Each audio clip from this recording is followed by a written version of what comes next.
for that. Part 3 is ready. So the mission focuses here in 2 areas it considers particularly relevant: launching rockets and mortars from the Gaza Strip into southern Israel by Palestinian armed groups and their effects on the civilian population, and the action taken by the government of Israel to repress dissent among its civilians.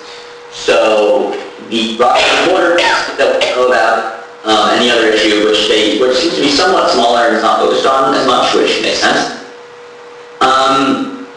So, important thing to note about this section is that it's very forthcoming about its lack of Israeli sources. I think this is a criticism that's made of this report, and particularly the sections relating to Israeli civilians a lot, because people are justly concerned that the conflict is causing Israeli civilians to have to live in fear, which is no more fair than having Gaza civilians live in fear. So the criticism of the report from that angle is that it doesn't have adequate sources to understand Israel. This section, I'd say, after reading it, roundly renounces that. It talks about its lack of sources, and it talks about what it was able to find out despite that. So, a good example is Sderot, which everyone knows about. Southern town has been the subject of many, many heart attacks. And actually, the report, in one of the footnotes somewhere, cites these 2 YouTube videos that kind of overview the system of warning. The warning system that Israel supplied, which is called the Tzeva Adom system, which means red color. So, they're all in the town, and this boy starts watching Tzeva Adom, and everyone has to run inside. No, it's not that. No, it's just like these videos that sort of show that. There's been a tremendous psychological impact on the people as well. According to the mental health professionals, people a lot of people are experiencing post-stress disorder. After attacks, there's videos of people who are just sort of shaking uncontrollably, can't stop. Something like 90% of people in Sderot, and I think it might have been just Sderot, but I don't know, it was also related towns, had seen or heard rockets strike. Most know someone who has had something damaged, and a great deal know someone who's been seriously wounded and killed. The statistics were here, and I don't remember what they were. So this Israeli town. Yeah. It's a town that's targeted by rocket attacks from Hamas. Not just Hamas, actually. I think some other groups that have taken responsibility for those attacks. There's Al-Jihad. Al-Aqsa in Martyrs Brigade. And then there's this one named after this guy who was killed in a demonstration, but I don't know what it's called. Okay, so one of them, Al-Aqsa. ALA-USA. Whatever. The mission knows that 92% of the rockets and 92% of the mortars fired between June and December 26, 2008 were fired after November 5th. So there's a sharp escalation.